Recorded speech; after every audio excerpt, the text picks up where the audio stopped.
What's up, everybody? Today I'm going to be sanding the car with this very inexpensive, says polisher on it, that I got from Temu for like $20, like, I don't know, 8 months ago. I want to make sure that I can get the primer fully flattened out so it looks good, and then I want to cover up those holes on the top because I think I've mentioned before that my headliner is starting to sag. It's because water is coming in through those top holes.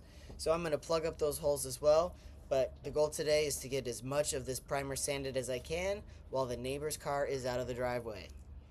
All right, well, here we are, ready to start. I have 600 grit sandpaper on here. Yes, I know this doesn't fit because that's all I've got, so that's what I'm using. That's the whole point of this, hence the broke. I'm using what I've got.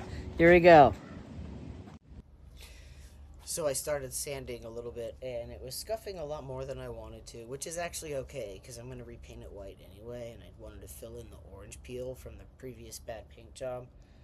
But my little 7-year-old son brought up a good point, because he was looking at Google while I was doing this. He suggested that maybe I wet sand it. So I'm going to try to wet sand a little bit and see if that helps not remove quite as much of the primer. We'll see. Everything is an experiment. Okay, so I followed my 7-year-old's advice and I tried some wet sanding, and it worked pretty well. I'm going to try both on the roof because there's kind of like some really rough primer up there. Hold on a second, my love.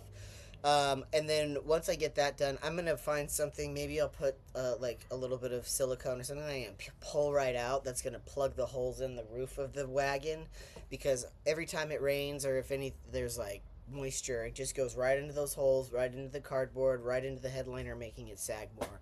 So we're going to try to fix this up, and hopefully that'll solve that problem. But let's get back to the sanding. So I was able to sand almost half of the car, or at least half of the top of the car. So I got the hood.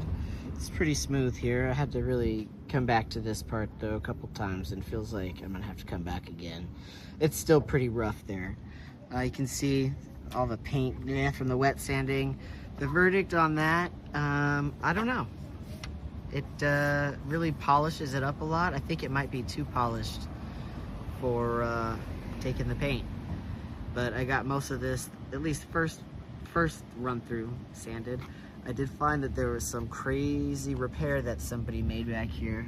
The Bondo's sticking out, so I'm gonna have to dig this out and see what's going on. You can see all of it right through here. And then right here too, it's like all weird. So we'll see. We'll see how intense I go. But anyway, we got about half of the top of the car done today. Before the neighbor got home, talked to him, and he was very gracious and didn't mind if I threw a sheet or something over his car while I sanded so I don't mess it all up. So that's where we're at for today. We'll come back and finish this other half another time.